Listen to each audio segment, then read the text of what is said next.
Balitang Pinas. Viral ngayon sa mundo ng social media ang di umano'y balita. Bagong DepEd Secretary na si Senator Sani Angara nagsalita na at taga-suporta ni Speaker Romualdez tila nanlumod di umano sa bagong napiling DepEd Secretary ni PBBM. Pero bago ang lahat, kung bago ka pa lamang sa aming channel, please huwag kalimutang mag-like, subscribe at i-click ang notification bell para mas maging updated ka palalo sa lahat pa ng bagong video na i-upload namin. At eto na nga mga kababayan, kamakailan nga lamang biglang nagbitiw sa pwesto bilang DepEd Secretary si Vice President Sara Duterte. Kaya tila inaabangan kung sino ang papalit sa kanyang pwesto, na agad namang sinagot ni Pangulong Bongbong Marcos at inanunsyo sa publiko ng PCO na ang itinalagang bagong DepEd Secretary ay walang iba kundi si Senator Sani Angara. Ginawa ng Pangulo ang anunsyo sa 70th Cabinet Meeting sa Malacanang at sinabing tinanggap na ni Angara ang posisyon. Si Angara di umano ang napili dahil may malawak na kasaysayan ng pangbatasan na nagtaguyod ng makabuluhang reformang pang-edukasyon mula nung sumali ito sa Senado noong 2013 at kasama sa kanyang naunang gawaing pangbatasan ang Universal Access to Quality Tertiary Education Act, ang Enhanced Basic Education Act of 2013 K-12. At dahil dito, lubusan namang nagpasalamat sa Senator Sani Angara at ito ang kanyang naging mensahe. Statement from Senator Sani Angara on his appointment as Secretary of Department of Education. I am deeply honored and grateful to President Ferdinand R. Marcos Jr. for the trust he has placed in me by appointing me as Secretary of Department of Education. This significant responsibility is one I accept with humility and a profound sense of duty. I would like to also express my gratitude to K-education organizations such as the Philippine Business for Education, the Coordinating Council of Private Educational Association, and the Philippine Association of College and University for their endorsement and trust. Upon the guidance of the President, we will soon begin the transition process with the Office of the Vice President Sara Duterte. I eagerly look forward to building the gains made during her stint at the department. Education is the cornerstone of our nation's future,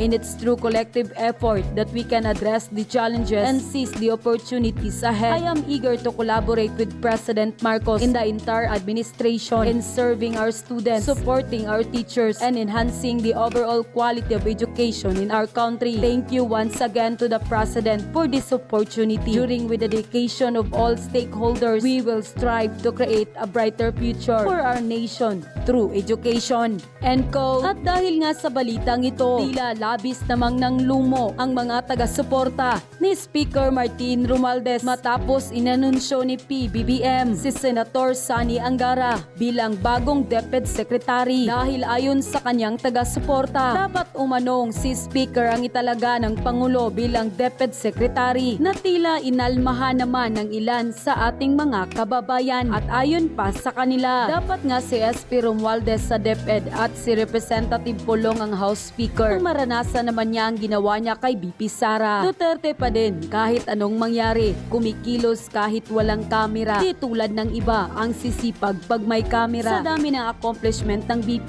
hindi binabalita ng mainstream media. Ang bias talaga. Pwede namang si Speaker ang maging DepEd Secretary, pero hindi siya ang itinalaga ng Pangulo dahil baka alam niya kung gaano kahirap ang Department of Education. Baka hindi makaya ni Speaker. Nako, mukhang walang tiwala. Walang makakapalit sa dedikasyong ibinahagi ni BP Sara sa kagawaran ng edukasyon. Sobrang layo ni Speaker sa bagong ipapalit. Sana mapatunayan niya, katulad ni Sara, kung bakit sila ang inihalal ng taong bayan. Maganda kung si Speaker sana ang ipapalit dahil mas madaling maa-approve ang mga proyekto dahil alam naman natin ang kanyang kalakasan ngayon. Pero ang tanong, kaya ba niya at mahigit ba siyang kaalaman sa totoong sitwasyon ng sistema ng edukasyon? Katulad ng ginawa ni BP Sara, naging hands-on sa pagtuklas sa hinaing ng mga guro at naglatag ng mga panukala para sa totoong kapakanan ng mga mag-aaral. Pero hindi lahat na implement dahil sa mga ayaw siyang payagang baguhin ang ibang bulok na sistema sa ating edukasyon.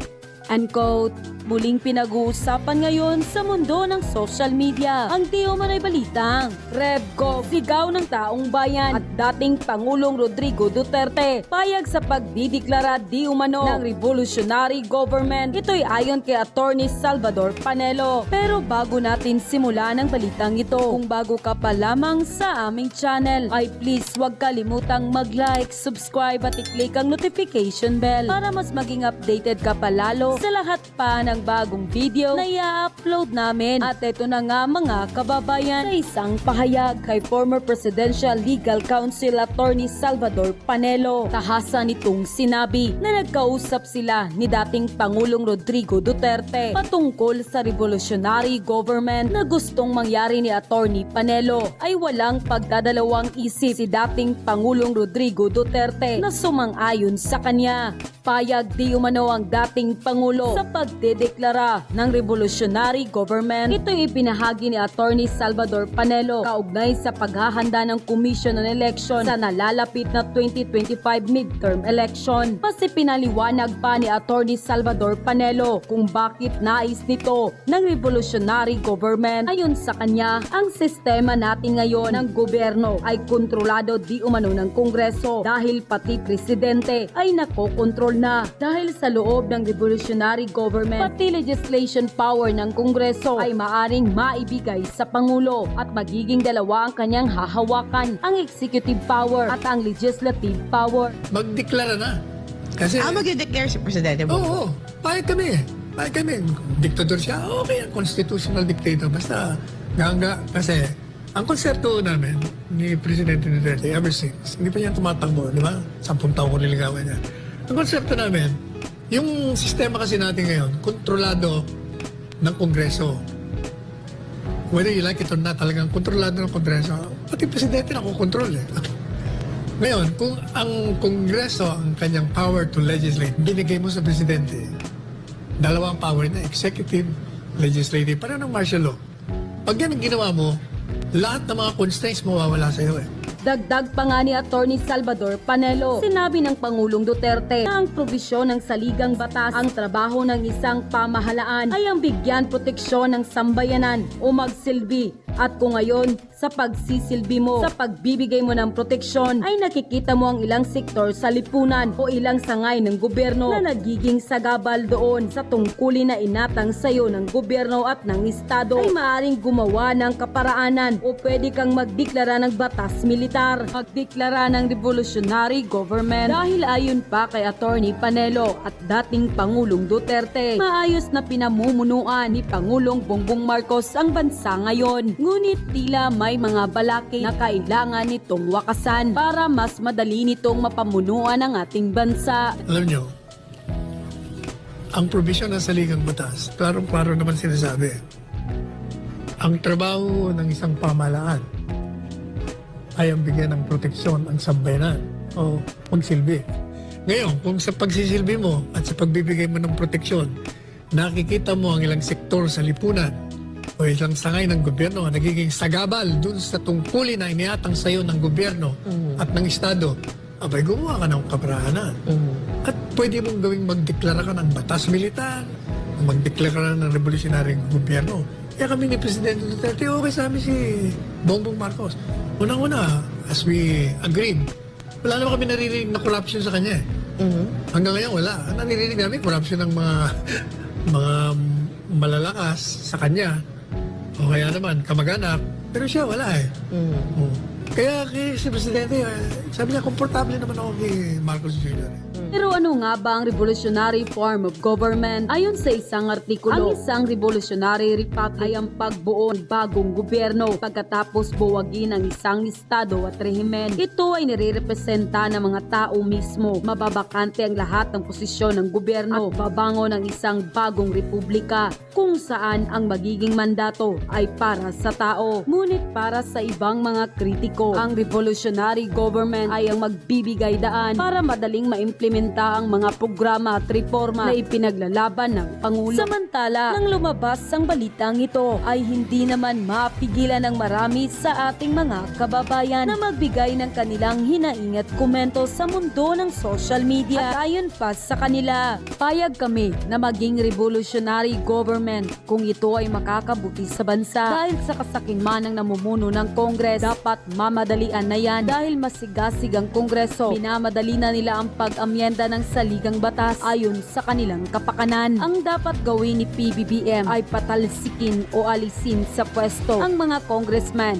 senators, cabinet members na may masamang intensyon para lang sa kanilang interes at hindi para sa ikabubuti ng taong bayan. Dapat panindigan ni BBM ang mga sinabi niya nang siya ay kumampanya sa pagka-presidente ng Pilipinas. Dapat gayahin niya si FPRRD na hindi bumaliktad sa kanyang binitiwan ng mga salita. Hindi na kailangang RevGov. Magtanong lang po, bakit hindi mapalitan sa pagka-speaker yang si Tambaloslos? Payag ba kayong mga matataas na posisyon dyan na puro kabulastugan ang ginagawa niya? Mr. President, manawagan kami sa inyo. Sagipin niyo naman po kaming mga taong bayan.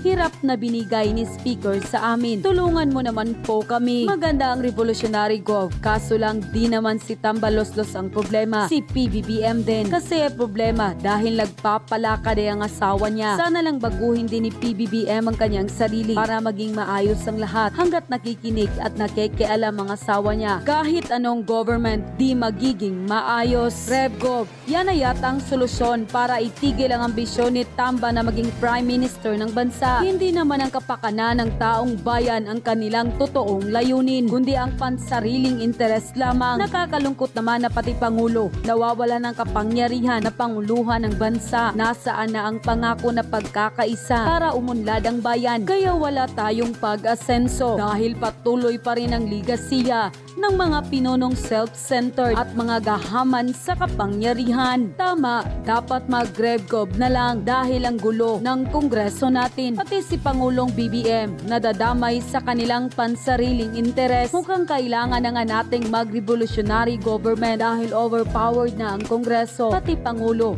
nadidiktahan na nila. Wala na tuloy kalayaan na gumawa ng kanyang sariling plano para sa ikabubuti ng bansa. Puros kontra na lamang ang Kongreso pag di umaayon sa kanilang gusto. So dito na nga matatapos mga kapinas. Ano na ang masasabi mo sa balitang ito?